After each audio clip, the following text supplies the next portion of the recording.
Wait, what were you saying about me? What were you gonna ask me? Yeah. Hold on. Uh, Jeez. uh, Shit. uh. Oh, you were telling me about because he gets so many fucking packages. Dude, I'm surprised they haven't sent him a golden Amazon plaque already.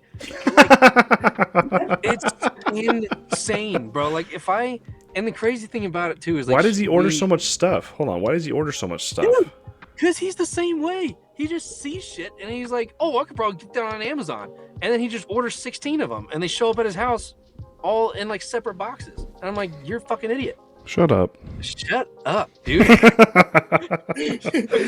So I have a cigar account, I have a gun account, and then I think I have one other account on there. It's just like a rainy day. You need to get an IRA account, Travis. I don't know what that is. A Roth IRA? It stimulates some versatility in the market. It's like a retirement account that you can invest. But mine, I haven't even invested it yet, and it's already making me about like $2 a month. And I haven't even maxed it out yet. And I haven't even invested it yet. So it's just like money that'll sit there till you retire. So you can't touch it for a while, but it's just like a uranium rock radiating bullshit. It just continually generates money, which is cool to watch. But yeah, open up one of those as well. Just throwing it out there because I did it and I think it's a good idea. So I think everybody should do it. But anyways, go on. Cool. So Great. Anyway, I got cigars, guns, and the rainy day. Cigars is set to $100. Guns is $1,000. Rainy day just keep saving as long as I let it go. Whenever those hit that mark or that goal, I'll pull, like for cigars, I'll pull the $100 out of there. It goes back into my account, and I use that $100 to buy cigars. Or $1,000. For guns, I pull that $1,000 out, goes back into my account. I use it for gun stuff. I see. That's kind of smart. That's what. Yeah. So that's what I need to do that with video games. That's what Digit does. I don't want to complain or nothing, but I've sent you the invite for Digit and you didn't do shit with it. I'm just kidding. I don't know what the fuck. not an ad. This is not an ad still. Well, I just explained it. So that's how it works. Do not use code warped at digit.com. But anyway, so that's Digit, what I do. if you're listening, if you need a sponsor, We only use D sponsors. So far we have W, now we need Digit. Yeah. Oh, by the way, W.GG using code warped at checkout saves you 10% off while you're smoking some cigars or saving yourself money. If you use Digit, I don't know, you could tell them we sent you, but I don't know what good that'll do. But make a Digit account for W Energy. Exactly. Set some money aside so every month or who knows, every week you can buy yourself some W. And you save 10% if you use our code WARPED, WARPED at w.gg.com. Just kidding, don't use .com, just .gg. Anyway, back to the show. I forgot what we were talking about. Yeah. Well, the best ad so placement. that's what I do. Once those things reach that goal, then I pull the money and buy it.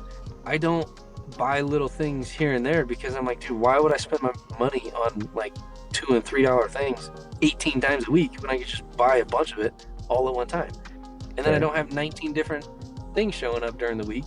So I have a ton of boxes and stuff in my house. Because then you got to break that shit down and put it in the trash can. And then it takes all your trash can space. I don't fucking want to do that. Okay? So I'd rather get it all at once.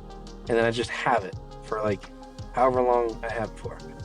I don't want to save those boxes and make a box for it. I should just line my entire house with cardboard. Just build a second house. With like plumbing and everything all out of cardboard. Currently using a second mortgage account to pay for these credit cards right now. Sponsored by Amazon. Sponsored by Amazon and American Express. Do you need an American Express card? No, you don't. Trust me, you don't. We already have one. That's the problem. Is there something like that you're trying to buy right now? No. No? Oh. Well, fuck it, man. I don't know. Spend money. Go on a trip, dude. I think I have just really understood how easy it is to buy a plane ticket and fly somewhere. Like, it's really easy. Yeah, I know. That's why I'm Especially trying to once get you to have go to see Christian with me. Yeah, I am. I think I am. Yeah. On the day that you go out there, I just have to make sure that work will not fillet me for it. And if they will, then I'll just go the next day. You know what I mean? Okay. Well, because you said that you have to. That's the weekend that you work, but is it No. Wait. Is it the long one or is it the short one? It's the long one. Okay, yeah, that's what I thought. Yeah. Yeah. So I would yeah, be out the there holiday. for like 2 days, and then I'd have 2 days of travel, like something like that. Okay. So it'd be Well, like I was gonna 3 say because nights. we're gonna get out there Friday, and then we're gonna leave Monday. Who are you flying with? Marissa. No, duh. Why, dog? What commercial airline are you flying with? Southwest, I think. I think Southwest. Oh, okay. Southwest pretty good. They're pretty good. Dude, I flew Spirit on the way home. Yeah. And typically Spirit's pretty shitty. But Yeah. I actually got in one of their new planes this time just by chance. Ooh. And that shit was smooth as fuck, dude. Yeah, Like- didn't they just got bought out by They somebody. did? It was like, yeah, Spirit just got bought by like United or something. I was Oh, gonna that's say, not 'cause even. it was That's not any like- better. Oh no, I guess was it's a American very- Airlines. It's not that amazing, It but was a very decent ride. I have no complaints. This whole trip kind of got thrown together within a week. Yeah. And obviously, I expected United to do well, which they did all right. I got stuck in the very back, so my seats were like at a 90-degree angle, but I felt safe back there. You know what I mean? I felt Yeah. like if the plane crashed, I had the best chances of living. But yeah, dude, I flew on Spirit and I was super nervous. I was like, dude, fuck. Because didn't they lose your luggage, your guns that one time? No, that was Frontier. that- And so oh yeah, that I've was- heard bad stuff about them. That was Frontier, but they didn't lose them. They just didn't put them on the plane to go Well- to San Diego. That what? Why? I don't. I don't know. So I don't know what it was that happened, but like I think it was when I came down last summer so we could go to Mammoth. And I came down last summer. Oh, okay. So first off, this was just the dumbest thing that I think I've ever done. So like for me, everything in my house, like all my clocks, my phone, stuff like that, even my car, runs on the 24-hour clock, right? So it's like 10 o'clock at night is 2200. I bought plane tickets to fly down to San Diego, and the plane ticket said 10:35. And I was like, okay, 10:35. I'll be in Denver at like, maybe 8:30, 9 o'clock in the morning, whatever, no big deal. Well, the problem is that I didn't realize that plane tickets don't run on a 24-hour clock. So it was 10:35 p.m. flight, and I had my daughter with me, and it was me and Charlie. At the time, she was only like, she was only 3, I think.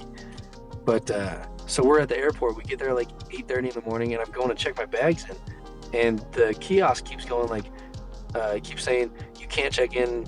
We only accept bags 2 hours before the flight. And I'm like, Yeah, that's why I'm here. 4 hours or something like that. Yeah. I'm like, yeah, dude, I have like an hour, And I'm like, what the fuck? What's going on? And then I kept looking at my phone, and my phone would say 10:35, and I'm looking at this thing, and I'm like, free. I'm like, what is going on here? So I go to the counter, and the lady's like, oh, we can't take your bag. And I'm like, why not? And she's like, well, we can't take the bag, until 2 or 3 hours or whatever before the flight. And I'm like, I know, the flight's at 10:35. It's 9:40. And she's like, oh, well, that's weird. We don't have a flight at 10:35. I'm like, Oh, brother. what are you talking about? I'm like, dude, it's on my ticket, dude. I got it on my phone right here. And she's like, oh, honey, it says PM. And I'm like, the fuck it. I grabbed the phone, dude. I grabbed the phone from her, and I was like, the fuck it does. Oh, shit. And so, anyways, I asked the lady, I was like, okay, well, I'm not gonna wait until 10 o'clock tonight, with my 3-year-old here. Is there any way I can get on an earlier flight down there? And she goes, yeah, we have one at like 12 o'clock or something. I'm like, okay, let's do that one. So I go, I check in all my stuff. You know, they scan my guns and put them in take them back there, and then we get on the plane and we come down. I'm at the airport and I'm talking to the lady because I'm sitting there waiting for my bags to come out, and it's like my suitcase comes, but the guns never show up. I'm like, what the fuck? I mean, what's going on? You know, I know it's like supposed to be shipped with like oversized stuff, but you know, like, why has it not come out yet? So I'm talking to the dude at the front counter, and I'm talking to the baggage claim people, and they're like, you know, I don't know what to tell you. I mean, if you want to, you can leave your contact info with us, and we'll call you if your thing shows up, or all this stuff. And I'm like, what if it just doesn't show up? You know, like you guys just. What if I'm here and it's not? Yeah, what if it just doesn't come? Like those like when you think about it, the fact that they're guns, it's like a bag of guns is kind of a big deal. Yeah, and that's the thing. I'm like, dude, what if they just don't show up? You're just not gonna call me? Like, are you just not gonna look for it or what? And he's like, I don't know. I'll make some calls. You know, I'll try to figure it out. And then, but dude, this dude that I was talking to, I am fairly certain the guy was like on meth or something, because he was the skinniest little white dude with like the scruffiest little beard I think I've ever seen. He had long hair, and this dude's pants were like 8 inches too long and too big for him. And Hey!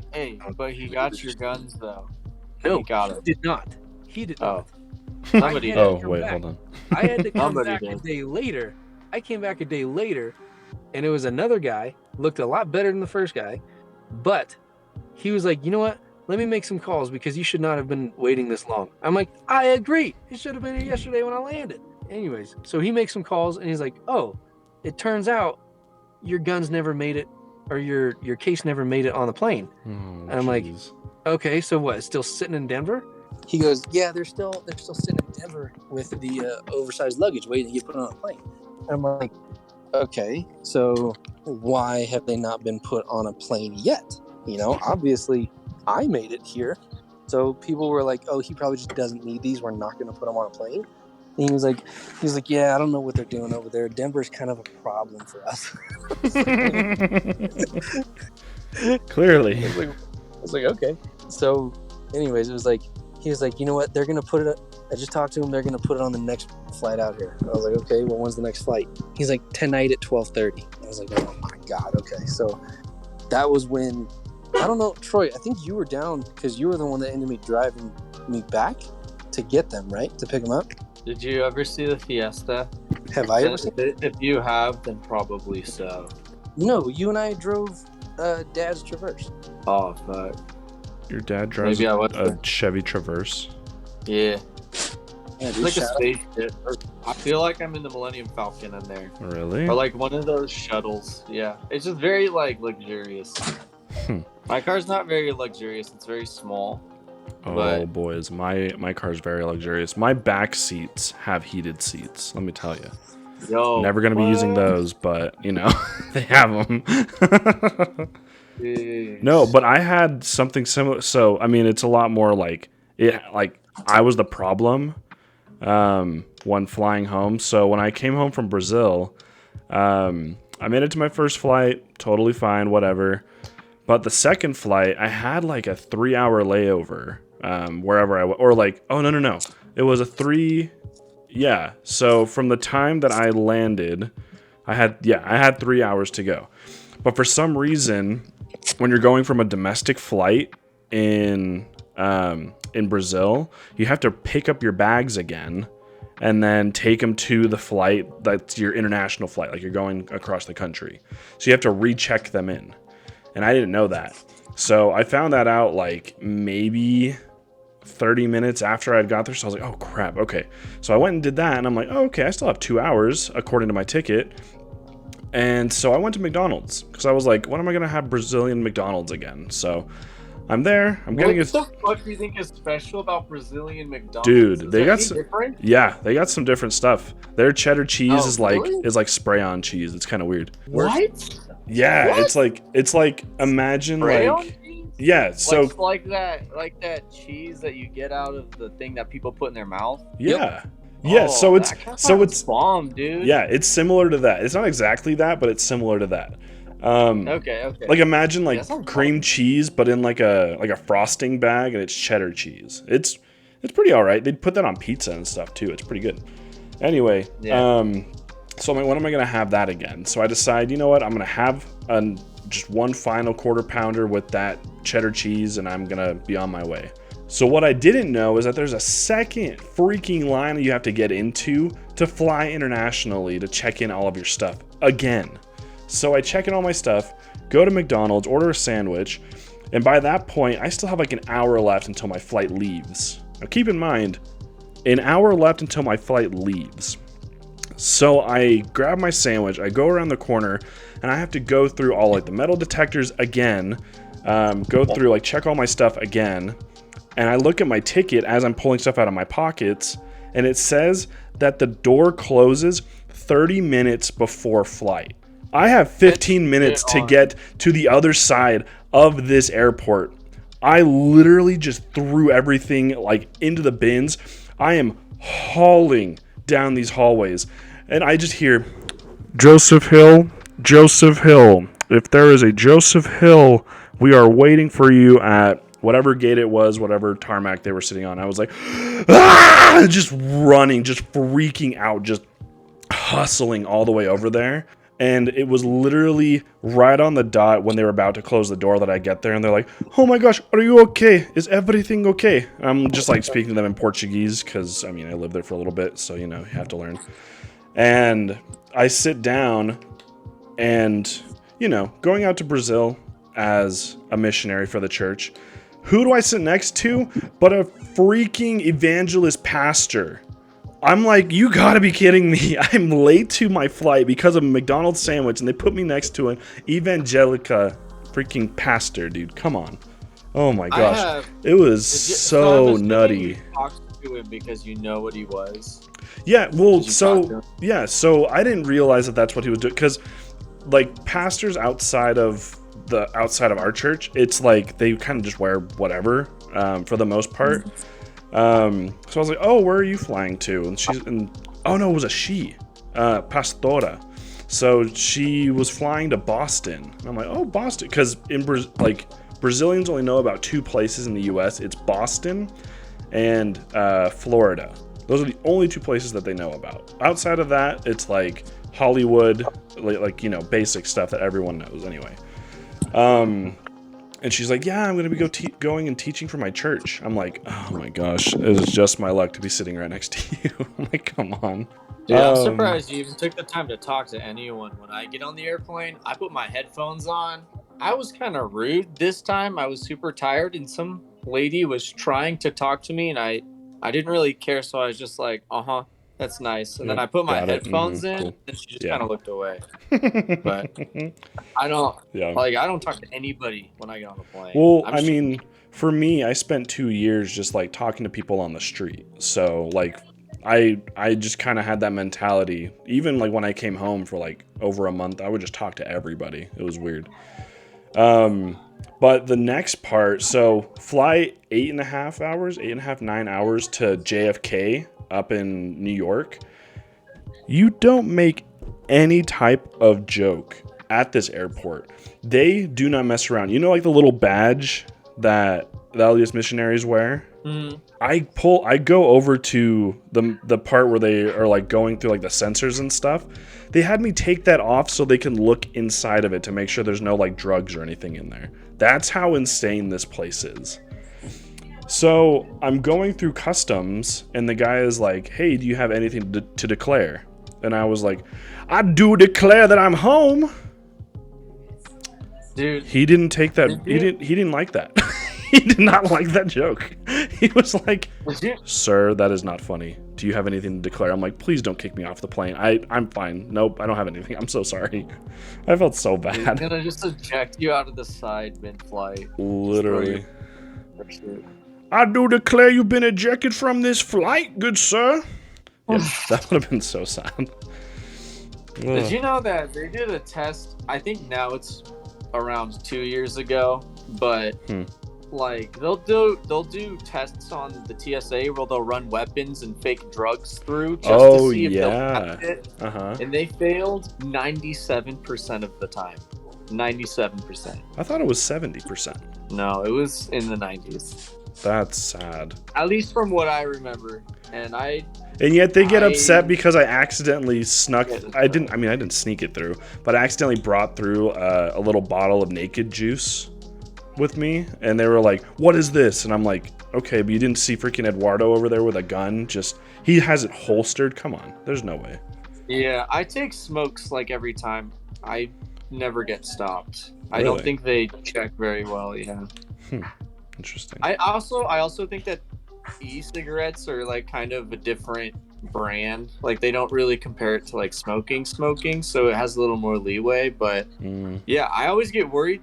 Same with amusement parks that someone's gonna stop me, but I've just always walked with them through. So I'm kind of curious if maybe there's not bans on them, but maybe they don't seem like they check either way. Like, dude, today when I got to the airport, the line was so long that it wrapped around the lobbies where you check in. It was like an hour and a half long. They only had one lane open. The shit was a tragedy, but I made it home, so I can't complain. Yeah, that's true. Yeah. I'm trying to remember the last time I flew. Oh, I flew down to Disneyland. LAX, dude, LAX is kind of gross. I'm not gonna lie. Dude, wait. I remember what I was gonna say. Oh, what? Have you guys ever flown into Texas, like as a layover? When I was a kid, yeah. Not for. It's been a while. Strap, have you ever been laid over there? Or Matt? I'm trying to think. I think it's the Houston airport. It's easily like the worst airport I've ever been in. It's like there's 4 different terminals to get to, but they have a tram that connects all of them, and the tram takes like 15 minutes, and it's very long. It's like the distance that the train takes to go around Disneyland, right? Oh, it's yeah. that big. And it's like, dude, if you miss a train, you are missing a plane, dog. Dude, you effed up. They have that in Brazil, the São Paulo one, which is the international one. They have buses that go around, so that's kind of cool. But they take you from like one side to another. Accident, I would be furious. That would be insane. But well, it's got its own track, so it's not too big of a deal. Oh, okay, so they're like shuttles. Yeah, but Georgia, their airport is so massive. They have a tram system too. And guess who didn't know about it until he got to his freaking gate? I was so mad. It took me an hour and a half to go from one side of the airport to the other side. And right when I got to my gate, I look over and see tram entrance. I'm like, are you kidding me? I was so mad. This is when I was going to Brazil. I had heavy bags just carrying all throughout this airport. I was upset, to say the least. Get fucked, Christian. Literally. Get fucked. But I keep seeing, I'm actually scrolling through our old stuff that we have just kind of posted in our chat here. I saw one that was like a zombie apocalypse. What if like a zombie was just hanging off the side of an airplane as you took off? What would you do?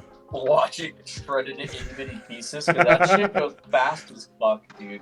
Have you like, seen if you think about how fast an airplane needs to actually go before it gets into the air, that zombie doesn't stand a flipping chance, man. Does a plane go to takeoff? It's gotta be fast. Takeoff speeds, it's around 160 knots. How do you put that in freaking layman's terms, dog? How fast does a plane travel before taking off? 150 to 180 miles per hour. Jeez. Yeah, and it does it in like what, 30 seconds? Like it's less than a quarter mile, probably. Yeah, it's got to do it before it gets off the runway. Like, you got to be freaking hauling. There is no way anyone would. Well, maybe somebody. Oh, okay. I mean, it's 2,000 meters. So it's 6,000 feet. That's how long a typical runway is.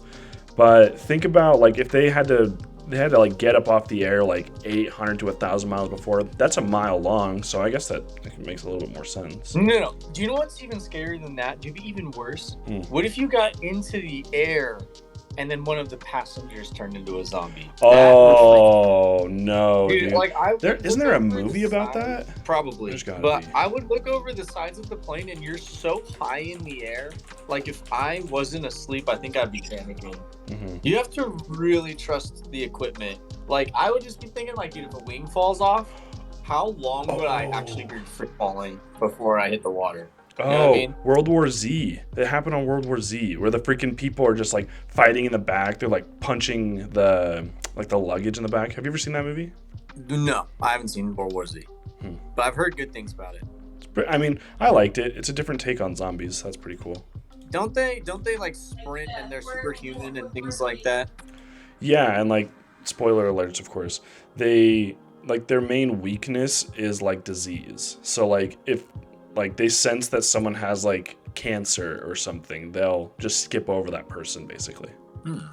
I will have to watch it. I've heard good things.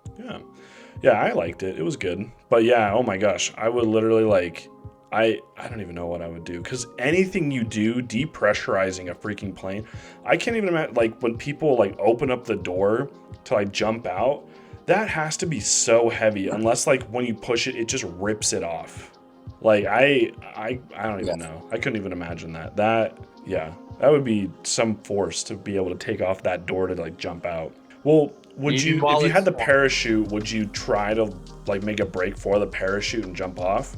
Or would you just kind of accept the fact that you're 15 rows behind everybody else who's trying to do the same thing? I think regardless of what everybody says they think they would fucking do, as soon as that shit went south, everyone is remaining buckled in their seat. Unless you are unbuckled, you are then free to fly around the cabin. But like, as soon that's as the like, thing. Like think little about kids how fast, even. like if a wing just went down. Think about how fast gravity starts working. Like, the shit's gonna rock. You're gonna be on your side. I think your brain's gonna be so devoid of what the fuck is going on. Everyone's just gonna ride it out. No one's getting to a parachute. Yeah. You know what I mean? Well, and The like part of captains me aren't gonna jump out. Well, and like part of me thinks like, well, little kids have a tough time getting like the seatbelt undone. The only way that the zombie would win in that scenario is if, of course, there's people next to him, so they'll just bite them. Wait. But that's the thing. There's like only like the row next to them that they would infect. When you say go down, do you mean like if the plane went down, or if like a zombie apocalypse? Oh no! If the zombie apocalypse went down, yeah. Sorry. Oh. Yeah. Oh. How would that go? Yeah. That zombie would probably get jumped by like 80 people. And Just if someone got stomped to bit, death. then it would just happen again and again until either everyone was killed or they beat the zombie to death, probably. Yeah, because my thoughts are like, if this guy got bit, I'd probably lock him in the bathroom. yeah, because my thoughts would be like, if they're standing up, moving around, and then they happen to turn, that's where a lot of people are a lot more screwed. But if they're like sitting down, they're buckled in. Like my thought earlier, where it's like kids even have like a hard time undoing like the buckle. Like I can't even imagine how long it would take for a zombie to figure that out. It would probably just infect like the two people that are sitting next to it, unless it has like the window seat and only do the one. But yeah, like I feel like I don't know. Yeah, I feel like it's just any type of emergency that happens mid-flight, like the altitude at which those planes fly, it's like that emergency just gets like intensified. It'd be like the equivalent of jumping a 20-foot tabletop versus jumping a 20-foot gap over the Grand Canyon. Like, at the store, it's the same thing, but a fail results in something way worse. You know what I mean? Like, does that make sense? Yeah, that makes sense. Yeah. I mean, even as someone like having a heart attack on a plane, it's like, dude, what is he gonna do? Nosedive to a fucking airfield, bro? Like, there's 1,000 people in the freaking plane. No, So and you that have was to my do all thought. of- Dude, have you ever had like an emergency happen on your flight? No, thank God. Knock on wood. Where's some wood? Literally. Dude, I'm knocking so hard. I can't believe you just made me say that, you bastard. No, like so Asshole. we were flying to Hawaii for my it was basically like my senior gift from my parents. We just went to Hawaii for a week. We happened to be the people sitting where like the little plugs are, where like the headset would like you'd plug in the headset to call down to like air traffic control, be like, yo, we need like an ambulance on the runway right when we get there, because a lady in the front seat, like the first few rows, had like a heart attack. Bro! Yeah. You had it. Wait, you had it happen on your plane? It happened on our flight. Yeah, I think you've told me about that before. probably. What did they do? Did they do emergency landing? I mean, you can't really go anywhere. You're over the water until you get to Hawaii, so there's not really much you can do. Right. Did she make it? I have no idea. I just know that they had Oh. like an ambulance or like medical personnel just waiting when we got there. So Well, that sucks. But that's what I'm saying. Like, that's just what do you do? Like, Literally. nose dive into the ocean. Like, you're just in the just air now. endanger everybody else. All right. What Yeah. about what like if you were in like a zombie apocalypse situation? Let's say not on a plane. What would be your car of choice? What would be like your So- zombie apocalypse vehicle? I used to be really into zombie apocalypse prep. Okay. And I've thought a lot about like what different weapons I'd have, what different places I'd go. Mm-hmm. I don't know personally if I would ever rely on a vehicle just because I don't. First of all, I'm not a mechanic. So if anything goes wrong with it, I'm not going to be able to fix it anyway. I would have to have somebody with me that knows. Like if I had Travis with me, Travis could at least be able to diagnose a problem and get us in a position where I could like. Because you're not going to have Google anymore. Mm-hmm. I don't think. Not gonna have any act. You're just gonna have your knowledge and the people around you's knowledge. So Yeah, it's true. if it was with me, I think I would take it slow. I don't know. I've realized recently that I tend to do a lot better when I take things slower Yeah. and analyze a little more variables at a Mhm. time, as opposed to just trying to take a very linear path. Yeah. So Linear I think for me that would work a lot better. But your path through. But if I did have to pick a vehicle, I would pick my knee-jerk reaction is the Fiesta because it's just fucking dope. But you have to like Honestly, break like, through it's like crowds of Suburban. zombies and stuff though. Would you put like Wait, can I make up fantasy cars, or do I have to pick a real car? Well, yeah, I have like my thoughts on it, but like what I'd fantasy want a Hummer car? with a turret on it. Like what? Well, yeah, like a I mean, tank. that's not a fantasy car though. You just got to go to like your closest military place. Well, they might not be so welcoming, but Just you go can to the you can nearest try. auction and buy yourself an Apache helicopter. I mean, there have been You weirder can- things I to didn't sell. even think about or that. to I buy. think okay. My vehicle of choice, if I could choose any vehicle, would be a helicopter. I think those are like the most versatile vehicle we own as humans. Yeah. They definitely are. Yeah, 100%. How much gas does that I would take though? pick- Like, how far would that be able to take you on a single tank? Do you think? Well, I mean, you Strap can- probably knows. Well, okay. So I don't know exactly mileage wise. Like I haven't like looked it up or anything, but they hold like a ton of fuel, and then depending on which helicopter you want, like for me, I work with Chinooks the most. So those are the ones with the two rotor heads with the two sets of blades. Oh, okay. Those are cargo helicopters. So like Oh, got it. when units go like they call it TDY, which Mhm. is like basically like you're on duty but you're going like you're traveling to somewhere to do something, like whether it's for training or for whatever. Mhm. I'll give you an example. Like 160th is like the special operations, like the aviation regiment. Mhm. Those guys do TDY, like they do a lot of flights. They'll go from like Savannah, Georgia to Fort Campbell, Kentucky to, like here, Colorado, and then up to Washington and then go back. And usually the only reason they stop is to refuel. So it's like, they'll go Okay, from, but how often do they stop is the question. Oh, Like, here. can you make it all the way around? I just without looked it up here. fueling? It says helicopters can typically fly 2.5 to 5 hours before it needs to stop refueling. yeah. 250 to 400 miles on a single tank. Okay. And I That's not think- awful. I think it depends. I think it depends on what helicopter also, because That's like I was true. saying with the Chinooks, since they're cargo helicopters, what they tend to do is they'll put like big 55-gallon drums of fuel like inside the helicopter. That way, like they can just continue to fly. 'Cause Oh, there's I just also- looked it up here. Chinook helicopter, 621 miles. Damn. and that's just on the regular tank. Yeah. So if you can get, they look like really big, like inflatable. Yeah. I know what you're They're talking almost shaped about. like big tires. Like they're really big. Like they're just really big, like bags almost. and you fill them with fuel, and they're huge. Hmm. And inside the Chinook, they have a hose and adapter assembly, Mm-hmm. like from the ceiling of the helicopter, and it drops down, and you connect it to each one of those fuel pods, and it like doubles or triples how far you can go, just because of how big these fuel tanks are. So I mean, it's like as long as you have the fuel to sustain it, Mm-hmm. you could probably go as far as you want. You know, like It's true. however far you want. That's the same with anything, obviously. I guess that's true. Well, no, If because you had the everything. fuel to Not go every, forever, you could go forever. But no, with a because helicopter, I no, think no, you no. would have a little more versatility with where you can go, because the cars can be Yeah. limited if roads are fucked up or like Right, something but like that. that's what I'm saying though. Is like I'm you thinking can. more. I'm thinking you can like a go small without helicopter, like a stopping. small personal helicopter. Yeah, How but far could you go with that? a small Probably- personal helicopter can't carry 3 times its fuel tank. So it wouldn't go as far. No. Um, Well, no, because you Okay. got to think. It's like let's say you've got your Fiesta, and then I've got my, or what I used to have. I used to have my truck. Imagine you have your fuel tank in your truck or in your Fiesta. You can't carry more fuel tanks. okay, but how many miles did you get on your truck? 600 for one tank. Dead ass. Dang, Yeah. dude. Whoa. Yeah, I only got like 350 maxed out.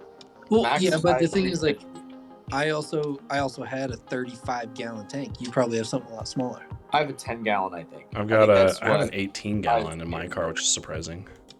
Why are they so small? Ooh. Well, I mean, my car. Gallons. I mean, my car. I'm actually surprised that my not 18, which is really weird for an Audi. I feel like that's really big. You think so? I mean, I would think so. Well, I don't think so. That's not pretty average. I mean, like, because you got to think like little Honda Civics and stuff. They have like 14, and those are tiny. oh well, I guess yeah. My Altima had a hefty fuel tank too, but that one also got like 600, 700 miles if I was just going on the freeway. This one gets maybe 400. Yeah, but I mean that's another thing though. Is like in my truck, I had 35 gallons or whatever. But then on top of that, if I wanted to, I could put multiple fuel cells in the bed of the truck also, so I just didn't have to stop.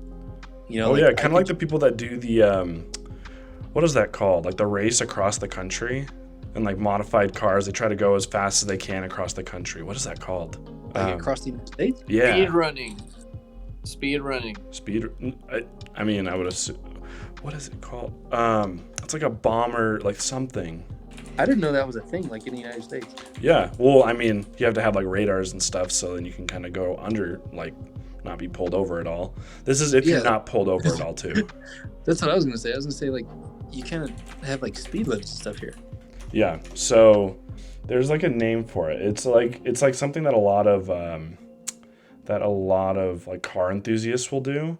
They'll like heavily modify their cars, so then they have like an insane amount of fuel.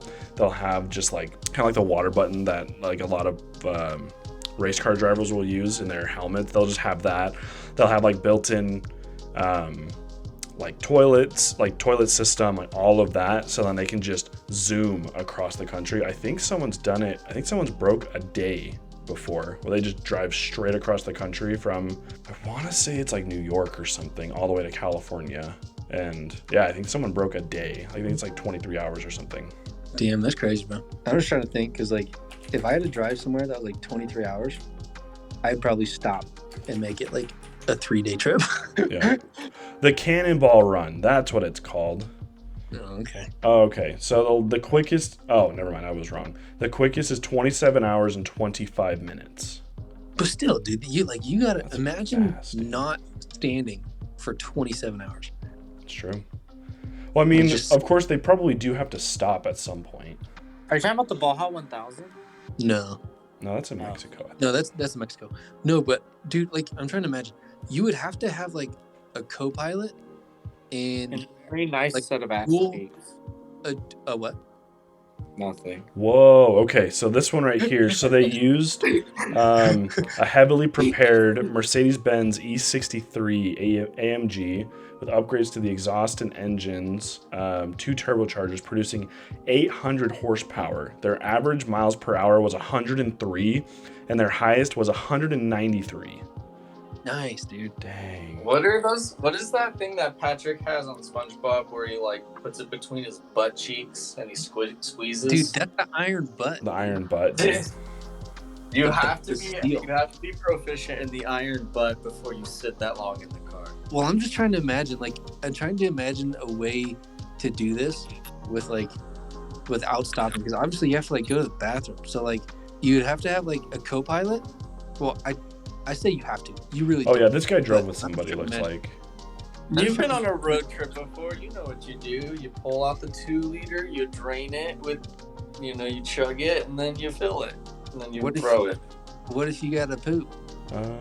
Hold on. So reading into this a little bit more. So he says it took every navigational aid and police countermeasure known to man, almost 20 different scouts to avoid police interference. Technology including Waze, which is like that Google Maps app, radar detectors, a CB radio, binoculars, and an airplane detection system. They did not encounter a single policeman during this entire thing. One person focused on the actual driving while 2 others are feeding the driver information. Well, probably and just feeding the driver in general. Someone said they did their best not to scare or affect other drivers during their pursuit. So it sounds like they had 3 people in the car. And during the entire time, all 3 of it sounds like they kind of swapped places. I don't know how you'd be able to do that, but I'm just trying to think, like, imagine, you know how, like, garbage Chinese trucks, fire You know- drill, bro. you know how garbage trucks have 2 steering wheels, like one on each side? do they? Yeah. I had no idea that was a thing. Well, because garbage trucks, like, when you drive normally, usually you have the dude, like, on the left side, like normal. But then if you're driving and there's 2 people, like it's a 2-man job, Mhm. you'll have, like, the right side steering wheel because that's the side that you drive on, and also you can get up to the curb and you can see how close you are to the curb. And then, like, the guy on the left side will run out, grab your trash can, throw it in the back of the truck, put it down, and then, like, if you're still, like, on the street or whatever, Yeah. then, but it's also like that with like the mail trucks. Mm-hmm. I know that, like, a lot of the trucks for people that deliver mail are, like, they're usually on the right side also, because they pull up to the mailbox on the right side and then they just fucking push the thing in the mailbox and then they just drive off. But no, like, so I was gonna say, like, it's probably like, or imagine having, like, that kind of setup where you have 2 steering wheels and then one dude drives as long as he can, and then that way you don't have to stop and switch drivers or, like, try to, like, worry about moving around.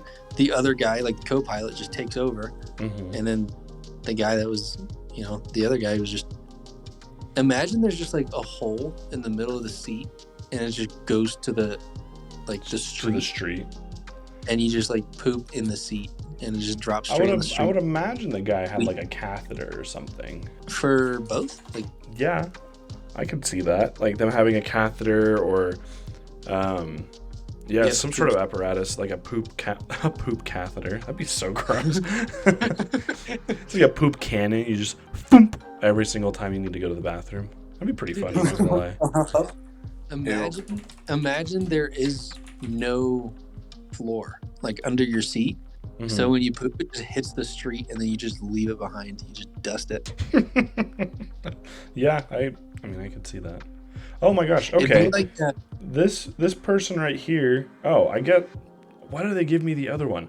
This one right here, the fastest cannonball run was 25 hours 39 minutes. Someone broke it. Like, oh, it says November 2019. This is the most recent one. What the heck? They lied to me. What did he do? Dude, one time when I was in high school, I was doing a career cruising test and I put my heart into it. Mm-hmm.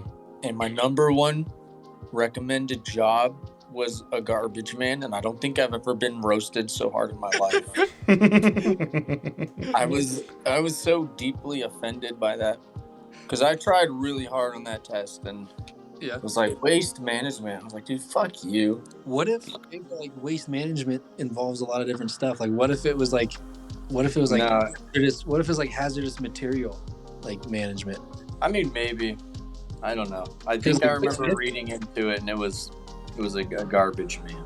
Oh, Well, Because I said I wanted to be outdoors and work with my hands and things like that, and it was like, oh man, you'd be really good at taking trash out. But what if like? But Well, it's yeah. okay. I'm not gonna pick my life based off what a computer says. So Art's all right. Well, back to the I'm question at open. hand. Strap, if you had to choose a vehicle, like a zombie apocalypse vehicle, what would you do? Let's do this pre-modifying. Like there's not a way to modify yet. Like you just have to get out, and then like you can figure out how to modify it. Okay, can I change my answer really quick before you answer? Garbage truck. Okay, your turn. Sure, go ahead. Because you can drive from both sides, or what? I can like grab zombies and throw them in the back and crush them. That'd actually be that's pretty cool. Yeah, Dang, I I can didn't think about that. and it has to have a lot of horsepower, right? I mean, it's carrying that big old dumpy. Little Yeah. dumpy truck. Yeah. Yeah. Anyway, your turn, Strap. Honestly, dude, I would probably say like a mini school bus, or like a Little like a short bus. shuttle. You know, like a shuttle bus. Put a snowplow Shuttle on bus. it. Like I would have a shuttle bus, like The ones that have bathrooms in it. maybe. I was gonna say like smaller than that, like the ones that are that maybe like a have like short- 6 benches in it or something. Like a special bus. yeah, like a short bus. Yeah, that's what we were saying in the beginning. I would have one of those because like you can. I know you said before mods, but like you don't really have to modify it to take seats out because they're usually detachable. So it's like I would detach a lot of the seats inside and just like leave them somewhere, and then I mean you I don't know can. that you can detach. It's like like in the back of like Suburbans or like bigger cars. You know how you can just detach like the back bench when Yeah. it comes out. Yeah. Most buses are like that. Oh. I mean, I guess Um, what I remember, you just have to like unbolt maybe like 2 or 3 from the ground, and then you take it off. But Yeah, I mean, even do that. But like that's the thing with the shuttle bus is like the shuttle bus are like it's like like airport shuttles or like we're just like a little van, kind of. yeah, Oh, Yeah, yeah, okay, got it. Okay, yeah. or, like it'll be like the front of a truck, but then the back of it is just kind of like big and white and it has like big windows. Yeah. Okay. Now Can I'm I- putting down. I would What did you say, Strap? Wait, what is your pick? I'm sorry, I missed what the name was called. a shuttle like you know what airport shuttles look like. Okay, you're talking about like, okay, that's right, the short bus, right?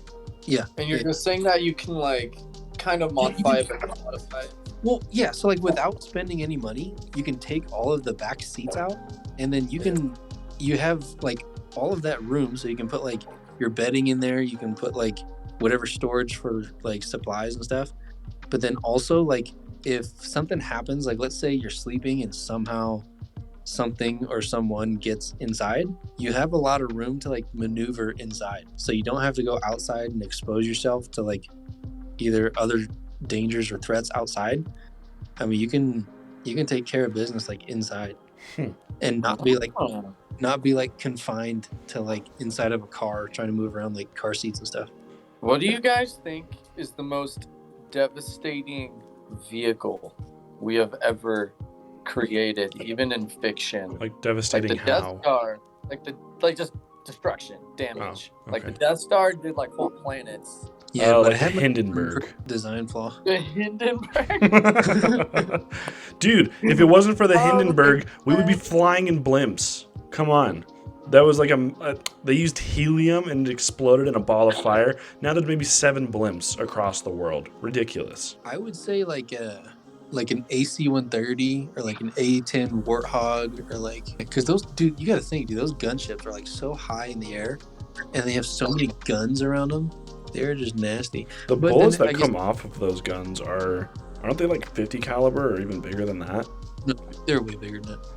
I would say the AC-130s have like they have a 105, they have a 25. Later hose. What were we saying? We were talking about the AC-130. Yeah. The AC-130. I want to say it's got 25 millimeter cannon or something like that. Sounds right. And then what else is on the thing? It's like a 25. Is it a 40? 40 mic? And then I know the big one is a 105. Jeez. It's a 105, but it's basically a howitzer in the sky. Whoa.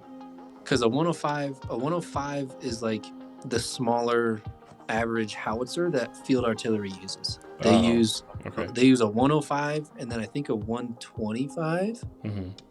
and then I think they have like one more that's like stupid big, but they hardly ever use that one. But the 105, I want to say the 105 still looks like a bullet cartridge, Yeah. but it's just fucking huge. I believe it. Either that or it's like the shape of a football and they just pack a bunch of powder behind it and they just launch it out of the cannon. Howitzers are not like my field of expertise. But That's understandable. You're a man of many talents, and AC-130s are not one of them. I get it. It's fine. yeah, dude, that shit is devastating, bro. You said fact or fiction? Yeah. Well, no, I mean, Troy said that before he dippity-doo-dah out of here. Yeah, but Troy sucks. So. Yeah, true. So let's just go fact or fiction. Doesn't matter. Okay, well, I don't know a ton about fiction, so I'll just go with like factual stuff. Okay. Oh, Deadliest vehicles. deadliest vehicles? I think that's what we were on, right? Deadliest vehicles. In theory, I would say that. Well, actually, I don't know. The 1970s Ford Pinto literally would just burst into flames if you got hit by something or if you hit something. You just have to ghost ride it into whatever you want to get into, and then it'll just explode. It's basically like a battering ram, but it has wheels. And it explodes. Yeah, and it explodes. I'm trying to think. I feel like, do you know what Bradleys are? Is that the truck? A Bradley is like it's like, imagine a tank, Oh, okay. but it's got a 240 machine gun on it, Mhm. and is it 25 mil? It's not really a cannon. 25 mil is not really a cannon. Yeah. It's either a 25 or a 40 or something like that, but it shoots grenades. Oh. So it's Probably a 40 grenade then. launcher. It's got a grenade launcher on it, and then it's got a 240 Bravo. So, or no, it's like a 240. I don't remember what the letter at the end is. Mm. So like the letter at the end of the 240 is like what variant it is. Yeah. So like a 240 Bravo is the one that you shoot from your shoulder, and then like a 240 Hotel is one that goes in helicopters, and then a 240 Lima or something, or Echo or whatever it is. Okay. That'll Designate like what vehicle it goes on. But yeah, so like Bradley's will be like, it's like a tank that's decently fast. It can hold like a couple, like 5 or 6 people in it, I think. Mm-hmm. It's usually operated in like a squad operates it. Mm-hmm. The 240 on top, it's called a Crow system. Mm-hmm. So it's like, imagine like that Call of Duty mission where it's like you're in the C-130 and you have to like protect your run around, and you're just like shooting stuff, but you're looking at a screen. Yeah. Oh, yes. Okay. Yes. That's what a Crow system is. It's basically it eliminates having a gunner outside of the vehicle. So it's got a guy with a controller inside, and then a screen, and you look at the screen, and then you aim it, and it's all automated on the outside. So like it takes care of that, and then you have another guy that operates the grenade launcher. Jeez. In theory, Bradleys are pretty devastating. However, in my experience... Oh, wait. Brad, isn't that kind of like a police riot vehicle? Something like that? I feel like... I don't think so. I don't think the police should have a Bradley. I don't know what put Bradley tank. Oh, no. I'm thinking of something completely different. Okay. Oh, okay. Now I can picture it a little bit more. Because when I was like thinking about it, I was like, that literally sounds like a police riot vehicle. Part of the way you're describing it. But yeah, no, this makes a little bit more sense in terms of like a military or wartime usage or anything like that. Yeah, but like if you look at the pictures, like there's one that's on the backside, and it's got like the back is like folded down. If you look inside, it's got like 6 seats in the back, but then it's also got seats facing forward. So it's got like the operator crew that's up in the front. You got the driver and I think a co-pilot, and then you have 2 gunners. Hmm. Those things are pretty nasty, bro. Like they definitely, I don't know, they can tear some shit up. In my experience, the Crow system is not the most reliable since everything is automated. It just leaves room for error. Yeah. Obviously, usually it's not error as in well, actually, I mean, I guess when you say errors, Well, I mean, yeah, kind of. well, yeah, kind of. Well, because the biggest thing that I have experienced with the Crow system is it tends to like if it jams, it doesn't know how to fix itself. You know, somebody still has to go outside, clear the jam, and then it can from there it can continue and do its thing. Yeah. But it's very temperamental as far as if it feeds and operates reliably. Mhm. Also, if being a machine gun like the 240, Mhm. it's meant to be shot like a machine gun. Like 5 to 7 second bursts. You have to let it run through its course, and then you can stop, and then do another 5-7 second burst, and then let it stop. Yeah. You have to let it cycle. Go through its motions, because the biggest thing that I've noticed since being in the military is a lot of people are scared to use machine guns like they're machine guns.